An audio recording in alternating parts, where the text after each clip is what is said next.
So a lot of controversy from Arlington Saturday night with the red lights, red cross flags, jumping, not jumping. Obviously, in the 250 main, Joe rolled the finish line, got passed by Pierce Brown. Then in the 450 main, Hunter had about a 3-second lead and rolled the finish line. Eli, Webb, and Kenny all jumped and made that time back up on him. And there were no penalties assessed by the AMA, and the AMA has come out with a statement about that. Now, obviously, if you're Team Honda or a huge Joe fan, you're pissed because we saw how hard that track was to pass on. Hunter took over half the race to get around Kenny, right? So, wasn't an easy track to pass on, and Joe had a 3-second lead, and who knows if Pierce would have got around him or not. Didn't really affect Hunter, cut into his lead, but he still got the win, right? So, no harm, no foul there. So the AMA had this to say. When a warning light is shown, riders are alerted to a future obstacle being shut down. However, the presence of the warning light alone does not prohibit riders from executing jumps unless accompanied by additional flag signals or directives indicating otherwise. Hence, the 250 riders, in the AMA's view, were allowed to jump because in the 250 race, the light was on the little double, but there was no red cross flag on the finish line jump. So, since there was no flag, they were still okay to jump.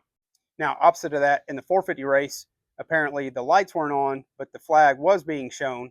So the riders didn't have the pre-warning that there could be a flag out, and then they can't slam on their brakes on the face of the finish line jump, right?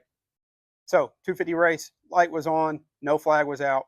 450 race, light was off, but the flag was out, so no infractions occurred, apparently. And like I said, the Joe guys are not going to like that one bit. My only thing is, if the AMA is going to do stuff like that, that they are consistent all the way through. I do think they need a better system. I don't know what the answer to that is, something that is cut and dry, black and white.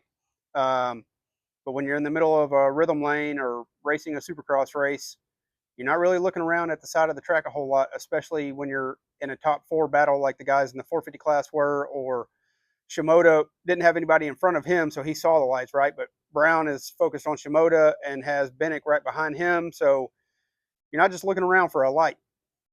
I'm not sure what the answer is, and there's never going to be anything that stops all of this kind of stuff from happening, in my opinion.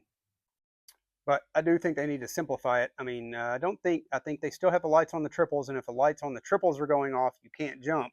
But then they have these pre-warning lights before the finish line. If those lights are on but no red cross flag out, you can jump. Like, that's too much to try and interpret in a split second. Anyway, let me know what you guys think about all of it. I was just pumped to see some good racing all night long.